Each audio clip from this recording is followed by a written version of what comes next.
الحمد لله نحمده ونستعينه ونستغفره ونؤمن به ونتوكل عليه ونثني عليه الخير.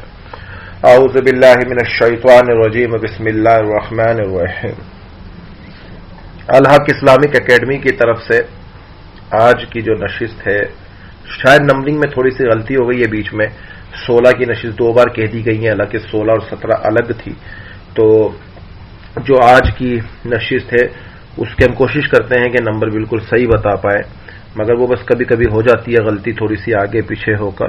تو اسی طرح سے جو آخری نشست تھی وہ حضرت ادریس کی تھی، حضرت ادریس کے حوالے سے، اور وہ 19ویں نشست تھی.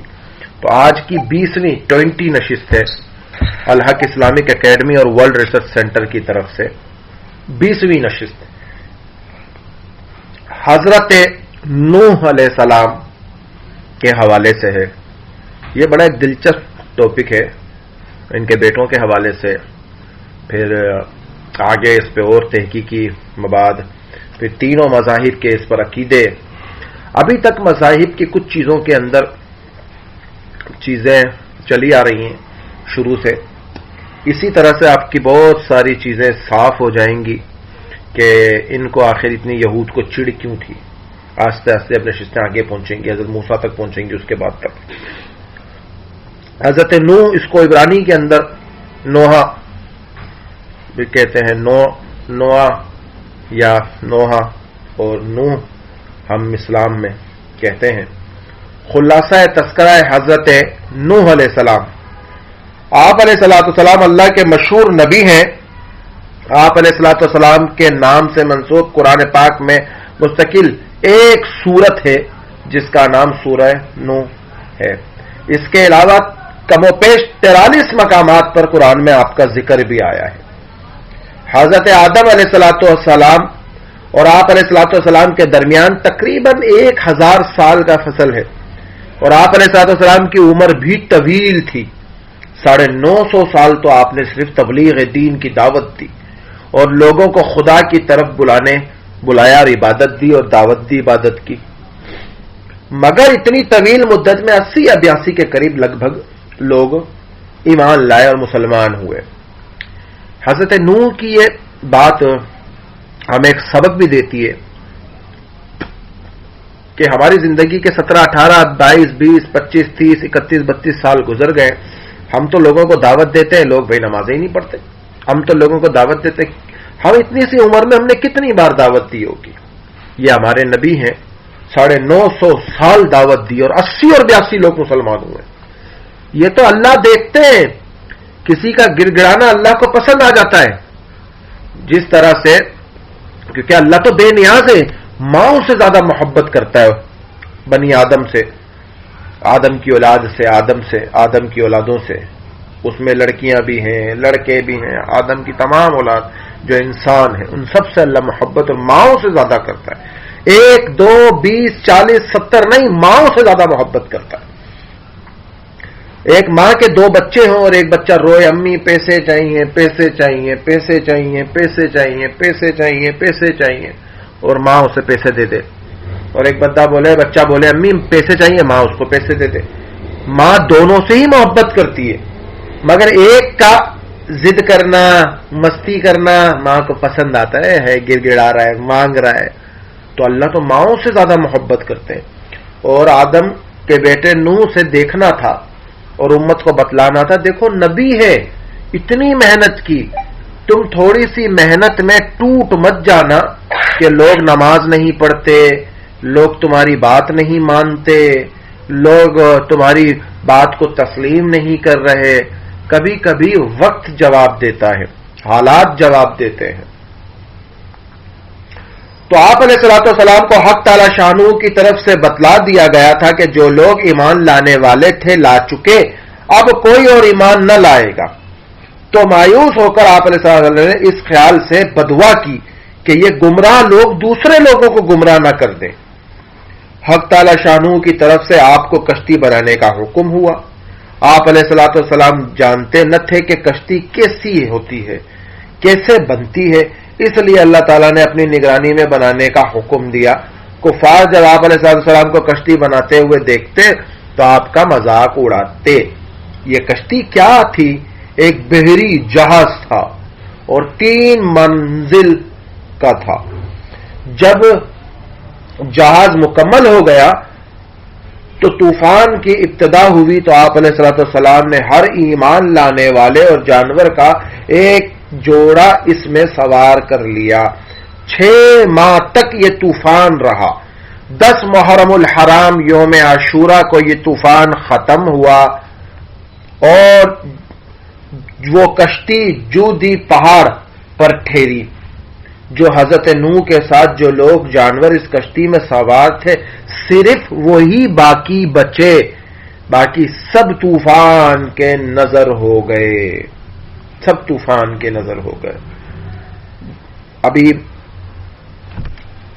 ٹک ٹاک پر، فیس بک پر، انسٹاگرام پر بہت جگہ سوال چلتے ہیں کہ 10 محرم کے دن کیا کیا ہوا دنیا میں. تو یہ بھی ایک پوائنٹ ہے، لکھتے ہو کہ 10 محرم تک وہ عذاب چلا اور 10 محرم یوم عاشورہ کے دن وہ طوفان ختم ہو گیا. تو یہ بھی اس میں آپ کو ایک جواب مل جائے گا ریسرچ اور تحقیق پر. ویسی تو بہت ساری چیزیں آتی ہیں مگر ہماری تحقیق نہیں ہوتی. ایک تو ہوتا ہے کہ جی ہم کو پتا ہو، ہمارے استاد نے اس پہ تحقیق کی ہے، ہمارے ٹیچرز نے کی ہے، ہمارے اسٹوڈنٹس نے کی ہے، تو ہم تو مستند ہوتے ہیں کہ ہاں جی انہوں نے کی ہے. اور ایک جگہ پر ہم مستند نہیں ہوتے کہ جی ہم کو تو فیس بک پہ آیا تھا ہم نے بھیج دیا. حضرت نوح علیہ الصلوۃ والسلام کا سلسلہ نسب حضرت نوح بن مالک یا لامک بن اپنا متواشالہ، یہ نام تھوڑا سا میرے کو مشکل ہے، میری زبان پہ یہ نہیں چڑھ رہا ہے. اس کے بعد بن ادریس بن یارو یا پیرو بن اپنا محایل بن کینان بن انوش بن شیز ہے. بہرحال میں بھیج دوں گا، پھر بھی شجرہ نسب شاید بولنے میں غلطی ہو جائے مجھ سے ایک آدھے میں. کسی نے آپ کا نام عبد الغفار، کسی نے شاکر، کسی نے یشکر بتایا ہے، لیکن یہ سب غیر معروف ہیں. اور قرآن کریم نے آپ علیہ الصلوۃ والسلام کو نوح ہی بیان فرمایا ہے. آپ علیہ الصلوۃ والسلام کو نوح اور اس وجہ سے کہا جاتا ہے کہ آپ اس علیہ السلام نے اپنی قوم کو جتنی دعوت دی اور زیادہ سرکش اور خدا کے باغی ہوتی چلی گئی. قوم کی اس حالت کو دیکھ کر آپ علیہ الصلوۃ والسلام رویا کرتے تھے. اسی لیے آپ علیہ الصلوۃ والسلام کا نام نوح پڑ گیا اور عربی زبان میں نوحہ کا لفظ رونے کے لیے بولا جاتا ہے. حضرت نوح علیہ الصلوۃ والسلام کے اجداد حضرت آدم تک سب محد گزرے ہیں. حضرت نوح علیہ الصلوۃ والسلام کا ذکر قرآن کریم میں تقریباً بہت ساری جگہوں پر آیا ہے. سورہ عمران میں بھی ہے، انعام میں بھی ہے، توبہ میں بھی ہے، ہود میں بھی ہے، بنی اسرائیل میں بھی ہے، انبیاء میں بھی ہے، مومنین میں بھی ہے، احزاب میں بھی ہے، سوات میں بھی ہے، اس کے علاوہ قمر میں بھی ہے، سورہ نوح تو ہے ان کے نام پر، نساء میں بھی ہے، راف میں بھی ہے، یونس میں بھی ہے، ابراہیم میں بھی ہے، مریم میں بھی ہے، حج میں بھی ہے، فرقان میں بھی ہے، اپنا اس کے اپنا مومن میں بھی ہے، قاف میں بھی ہے، نجم میں بھی ہے، حدید میں بھی ہے، حقہ میں بھی ہے. بہت ساری صورتوں میں تقریباً ان کا ذکر آیا ہے حضرت نوح علیہ الصلوۃ والسلام کا. قوم نوح کا حال، حضرت نوح علیہ الصلوۃ والسلام کو جب پروردگار عالم جل جلالہ نے نبوت عطا فرمائی تو اس وقت کوئی بھی کلمہ توحید پر نہ تھا. سب بت پرست تھے. ہر قسم کی پوجا پاٹ اور ہر طرح غیر اللہ کی پرستش کا اندھیرا تھا. پروردگار عالم جل جلالہ نے انسانوں پر رحم فرمایا. نوح علیہ الصلوۃ والسلام کو اپنا فرمان دے کر ان کی ہدایت کے واسطے بھیجا. چنانچہ ارشاد بھی یہی ہوا سورہ اعراف میں رکوع نمبر 8 کے اندر. اور بلا شبہ ہم نے نوح کو اس کی قوم کی طرف رسول بنا کر بھیجا. بس اور ان میں سے 50 کم 1000 سال ٹھہرے. حضرت نوح علیہ الصلوۃ والسلام کہتے ہیں کہ پہلے رسول بھی ہیں. دعوت اللہ میں اس سے پہلے حضرت نوح کے بارے میں ایک اور جگہ پہ سورہ ہود میں جو ذکر آیا اور سورہ اعراف میں بھی ذکر آیا کہ بے شک بھیجا ہم نے نوح کو اس کی قوم کی طرف. سورہ ہود میں بھی ذکر آیا بے شک ہم نے نوح کو بھیجا اس کی قوم کی طرف، بے شک میں تمہارے واسطے ڈرانے والا ہوں ظاہر. دعوت اللہ، حضرت نوح نے اپنی قوم کو خدا کا پیغام پہنچایا، جیسا کہ سورت نوح میں ارشاد ہے، بے شک ہم نے بھیجا نوح کو طرف قوم کے، اس کو ڈرا، قوم اپنی کو ڈراؤ پہلے اس سے کہ اس کے پاس دردناک عذاب آ جائے۔ کہا نوح نے میری قوم، بے شک میں تم کو ظاہر ڈرانے والا ہوں کہ یہ کہ عبادت کرو اللہ کی اور ڈرو اس سے اور فرما برداری کرو میری، بخشے گا اللہ تعالیٰ تمہارے گناہ اور ڈھیل دے گا تم کو ایک مقررہ وعدے تک، جب تک وہ وعدہ آئے گا یا آ گیا پھر اس کی ڈھیل نہ ہوگی اگر تم سمجھدار ہو۔ ادھر بھی اشارہ دیا جا رہا ہے کہ اگر سمجھدار ہو، اگر بیوقوف ہو تو دنیا کی دولت میں لگے رہو، دنیا کی عیاشی، عیش آرام، شوبز کی چمک دھمک، فین فالنگز، تعریف کے ونڈالے، اپنی ہی مستی میں مگن، لگن میں گم، آرائشوں کی چیزوں میں گم۔ اگر تم بیوقوف ہو تو ان میں لگے رہو، اگر سمجھدار ہو تو اس سے پہلے کہ تم پر عذاب بھیج دیا جائے تم سمجھ جاؤ گے، ڈرو گے۔ اور ڈرنا یہ نہیں کہ جن کا نام لے دیا وہ نام نہ لے ڈر لگتا ہے، ڈرنا یہ کہ ان عملوں سے بچو جو اللہ اور اللہ کے نبی کو پسند نہ تھے، نبی کو پسند نہ تھے اور اللہ کو پسند نہیں ہے، ان حرکتوں سے، ان چیزوں سے، ان سے بچو، تو پھر تمہارے ساتھ کوئی اچھا معاملہ کیا جا سکتا ہے، نہیں تو معاملہ بڑا خراب ہے۔ اگر تم سمجھدار ہو، سمجھدار کی سب سے پہلی نشانی شکر گزاری ہے، استغفار ہے، اپنے گناہوں پر چاہے گناہ ہو نہ ہو، کیونکہ ہم تو خطا کے پتلے ہیں، جانے انجانے میں پتہ نہیں کون سی ایسی غلطی ہو جائے جو اللہ کو ناگوار ہو، اللہ کو پسند ہی نہ ہو اور ہمارے ساتھ معاملہ سارا خراب ہو جائے۔ حضرت نوح علیہ السلام نے ہر طرح سے قوم کو سمجھایا، علل اعلان بھی، چھپ کر بھی، مشورے سے بھی سمجھایا، پروردگار عالم تمہارے گناہ معاف فرما دے گا جیسا کہ فرمان باری تعالیٰ ہے، سورہ نوح میں۔ پھر میں نے ان کو بلایا پکار کر، پھر میں نے ظاہر کیا واسطے ان کے، یعنی علل اعلان نصیحت کی، چھپ کر یعنی کہ چھپ چھپا کر۔ پس کہا میں نے بے شک مانگو اپنے رب سے، وہ بخشش کرنے والا ہے، بھیجے گا تم پر بارش بہت برسنے والی اور مدد کرے گا ساتھ مانو اور بیٹوں کے، اور کرے گا تمہارے واسطے باغات جاری کرے گا، تمہارے لیے نہریں بھی ہوں گی۔ اگر سمجھدار ہو تو مان لو، نہیں تو وہ جو کرنے جا رہا ہے وہ تم سوچ بھی نہیں سکتے۔ حضرت نوح نے کہا اے میری قوم، تم خدا کی بندگی کرو، تمہارے مال میں بھی کثرت ہوگی، تمہاری اولاد میں بھی کثرت ہوگی، اور قحط سالی بھی ختم ہو جائے گی، ہمیشہ بارشیں برسیں گی، تمہارے باغات میں میوے بھی کثرت سے ہوں گے۔ یہ جو ایک لفظ ہے نا کہ ہمیشہ بارشیں برسیں گی، اس کا مطلب یہ نہیں ہے کہ بارشیں برس کے سیلاب آ جائے، اس کے آگے ہی اس بات کی دلیل بھی دے دی ہے کہ باغات میں میوے بھی کثرت سے ہوں گے، یعنی کہ وہ جو بارشیں چاہے 24 گھنٹے برسے جس سے باغات کو نقصان نہیں ہو سکتا، جو رحمت کی بارش ہو، زحمت کی نہ ہو، تو باغات میں میوے بھی بنیں گے، اناج بھی اگے گا، فصل بھی اگے گی، کھیتی باڑی بھی ہوگی، سارا معاملہ ہوگا، تو وہ رحمت والی بارش کا ذکر ہوا کہ کثرت سے ہوں گے باغات میں میوے بھی۔ تم خدا وند کریم پر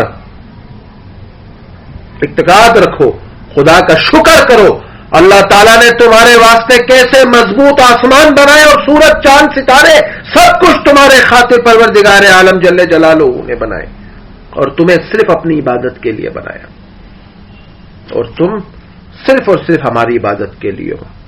دعوت و تبلیغ کی انتہا غرض حضرت نوح علیہ السلام نے ہر طرح سمجھایا، جیسا کہ پروردگار عالم جل جلالہ نے ارشاد فرماتے ہیں سورہ نوح کے اندر، کیا ہے واسطے تمہارے کہ نہیں اعتراض رکھتے تم پروردگار پر بزرگی کا اور تحقیق پیدا کیا ہے تم کو طرح طرح سے، کیا نہیں دیکھا تم نے کسی طرح پیدا کیا آسمان کو اوپر تلے، کیا چاندی کو، کیا اس میں روشن، کیا سورج کو، چراغ کو اللہ نے اگایا تم کو زمین سے ایک اگا کر دکھایا، ایک اگانا، پھر پھیرے گا خدا تم کو اس میں نکالے گا اور اسی کی طرح نکالنا۔ اللہ تعالیٰ نے زمین کو تمہارے لیے بچھونا بنایا، چلو تم اس کے کھلے راستوں پر۔ شاعر مشرق اقبال رحمت اللہ علیہ بال جبریل میں کہتے ہیں کہ پالتا ہے بیج کو مٹی کی تاریخی سے کون دریاؤں کی موجوں میں اٹھاتا ہے سیراب، کون لایا کھینچ کر پشم سے بارے سازگار، خاک یہ کس کی ہے کس کا ہے یہ نور آفتاب، کس نے بھر دی خوشائے گندم سے موتیوں سے گندم کی جیب، کس نے سکھایا یہ خوک انقلاب۔ یہ جو زمین میں بیج بوتے ہو یہ بھی اللہ کی ایک نعمت ہے۔ سورہ ہود میں بھی ذکر ہوا، بے شک بھیجا ہم نے نوح کو طرف قوم کے کہ بے شک میں تمہارے لیے ڈرانے والا ظاہر ہوں، یہ نہ کہ عبادت کرو مگر اللہ تعالی کی، بے شک میں ڈراتا ہوں تم پر اس دن درد دینے والے سے، وہ جو درد دینے والا دل ہوگا بڑا خطرناک۔ تو اسلامی نظریات کے حوالے سے تو یہاں ختم کر دیتے ہیں ٹاپک کو۔ اب بات کرتے ہیں دوسرے مذاہب کی نظر سے کہ ان کے نزدیک یہ کیا ہے۔ بہت طویل ٹاپک ہے حضرت نوح علیہ السلام کا، تو انشاءاللہ 3-4 نشستیں لگیں گی۔ ابراہیمی مذہب کی روایات نوح میں سیلاب سے پہلے کے بزرگوں میں 10ویں اور آخری طور پر نمایاں ہے۔ اس کی کہانی عبرانی بائبل کتاب آف بک آف جینیسس کے اندر قرآن اور بائی تحریروں میں ظاہر ہوتی ہے۔ نوح کا حوالہ بائبل کے مختلف دیگر کتابوں میں دیا گیا بشمول عہد نامہ جدید یعنی عہد نامہ نیو ٹیسٹمنٹ اور اس سے منسلک کئی جگہوں پر۔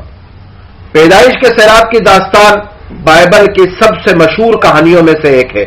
اس بیان میں نوح نے خدا کے حکم پر کشتی بنانے کے لیے وفاداری سے محنت کی، بالآخر نہ صرف اس کے اپنے خاندان بلکہ خود بنی نوح انسان اور تمام زمینی جانوروں کو سیلاب کے دوران ناپید ہونے سے بچایا۔ اس کے بعد خدا نے نوح کے ساتھ ایک عہد باندھا اور وعدہ کیا کہ میں دوبارہ کبھی سیلاب سے زمین کی تمام مخلوق کو تباہ نہیں کروں گا۔ نوح کو بھی مٹی کے ترل اور شراب پینے والوں کے طور پر پیش کیا گیا۔ یہ ان کی اپنی عبرانی کتاب میں جو یہودیت کی اور چلتا ہے۔ اور بائبل کی داستان کے مطابق سیلاب سے پہلے کا 10واں اور آخری سرپرست لامک کا بیٹا یعنی کہ نوح جو نوحہ تھا۔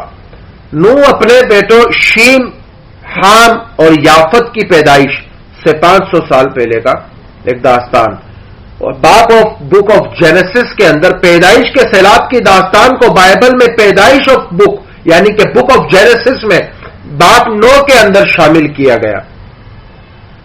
بیانیہ اشارہ کرتا ہے کہ خدا کا ارادہ تھا کہ وہ زمین کو اس کی تخلیق سے پہلے ہی کی افراتفری کی پانی کی حالت میں واپس کرے، جو انسان کی بدعمالیوں کی وجہ سے زمین کو سیلاب دے کر اور پھر نوح کی کشتی کے مائکرو سسٹم کا استعمال کرتے ہوئے دکھایا۔ سیلاب کے بعد حضرت نوح نے خدا کو بھسر ہونے والی قربانیاں پیش کی۔ خدا نے قربانیاں قبول کر لیا اور نوح کے ساتھ اس کے ذریعے تمام بنی نوح انسان کے ساتھ عہد باندھا کہ وہ زمین کو برباد نہیں کرے گا اور نہ ہی کسی دوسرے سیلاب سے انسان کو تباہ۔ یہ بائبل کے اپنا یہودی بائبل جینیسس بک میں عبرانی بائبلوں میں ان کا اشارہ ملتا ہے جو وہ لکھتے ہیں۔ سیلاب کے بعد بائبل کہتی ہے کہ نوح ایک کسان بن گیا اور اس نے انگور کا باغ لگایا، اس نے انگور کے اس باغ سے بنی میں پی اور نشے میں ہو گیا. یہ ان کی کتابوں میں جو وہ انبیاء پہ تبرہ بھی کرتے ہیں. آج بہت سارے لوگ وہ یہ بھول جاتے ہیں کہ وہ انبیاء کی تعریف کرتے کرتے ان کے اوپر بڑے گھنونے الزام لگا دیتے ہیں.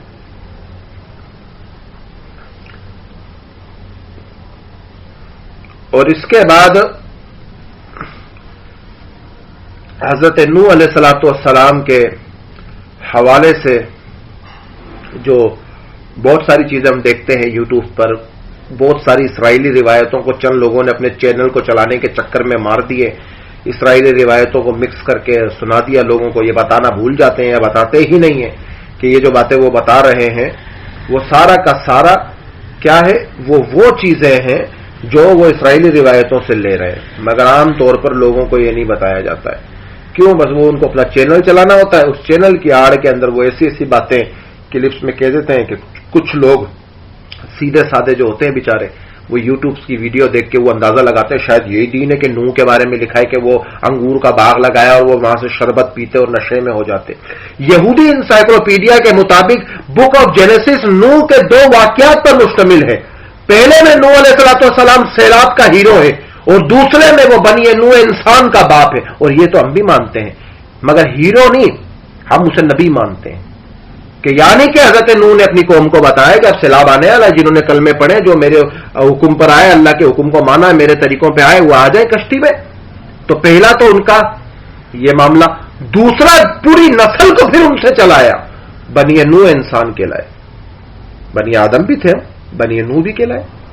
کہ 2 واقعات پر مشتمل ہے. پہلا نوح سیلاب کے ہیرو ہیں، یہ کہاں لکھا ہے؟ یہودی انسائکلوپیڈیا کے اندر، بک آف جینیسس میں. اور دوسرے میں بنی نوح انسان کا باپ اور ایک باغبان ہے جس نے انگور کا پہلا باغ لگایا تھا.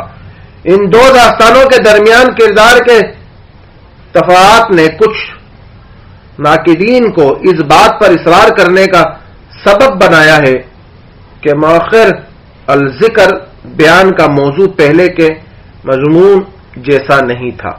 شاید سیلاب کے ہیرو کا اصلی نام ہنوک تھا. انسائکلوپیڈیا جوڈیکا نوٹ کرتا ہے کہ نوح کی شرابی کو قابل مذمت رویے کے طور پر پیش نہیں کیا گیا، بلکہ یہ واضح ہے کہ نوح کا انگور کی کاشت کا منصوبہ اسرائیل کے کینانی پڑوسیوں کی سزا کے لیے تربیت فراہم کرتا ہے. یہ حام تھا جس نے اپنے باپ کی بارہنگی کو دیکھ کر جرم کیا تھا، اور اس کے باوجود نوح کی لعنت عجب طور پر بے عزتی کرنے والے حام کے بجائے کنان کا مقصد تھا. پھر بہت سارے ان کے مذاہب میں ان کے عقیدے ہیں، تو ان کے سارے عقیدوں کو تو وعلیکم السلام، تو ان کے پھر بہت سارے عقیدے ہیں، تو اس پر بات کرنا زیادہ ضروری نہیں ہے. جو زیادہ ضروری چیز تھی وہ بتا دی. آج دنیا میں آثار قدیمہ کے نام پر جی تو بہت ساری جگہ پر آج بھی آثار قدیمہ کے نام پہ ڈھونڈنے والوں نے حضرت نوح علیہ الصلوۃ والسلام کی کشتی کی چند نشانیاں دریافت ہوئی، اور تمام کی تمام جو نشانیاں آج وہ آثار قدیمہ والے بیان کرتے ہیں کہ حضرت نوح کی کشتی کے وہ نشانات مل چکے ہیں جس جگہ پر وہ کشتی ٹھہری تھی اور کشتی رکی تھی، ترکی کے قریب، ترکی کے اندر اس کے نشانات کہتے ہیں کہ وہ ادھر ملے ہیں. تو پھر انشاءاللہ مجھے یاد دلانا، وہ فوٹوز میں بھیج دوں گا جس کے حوالے سے وہ کہتے ہیں. پھر آگے جیسے جیسے انشاءاللہ نشست چڑھے گی تو تفصیلی پھر اس میں ہم بات کر لیں گے آگے اور چیزوں کے اوپر. اور نوح علیہ السلام کے حوالے سے یاد دلانا، وہ ویڈیو بھی بھیج دوں گا میں کہ وہ حضرت نوح علیہ السلام کے بارے میں جو قرآن کے تاریخی مقامات پر بنائی گئی ہے. تو انشاءاللہ آج کی نشست نمبر 20 یہیں ختم کرتے ہیں. کچھ کمی پیشی کوتاہی ہوئی اللہ پاک معاف فرمائے، باقی اللہ پاک ہم سب کا حامی اور ناصر ہو. اب کسی کا کوئی سوال ہے تو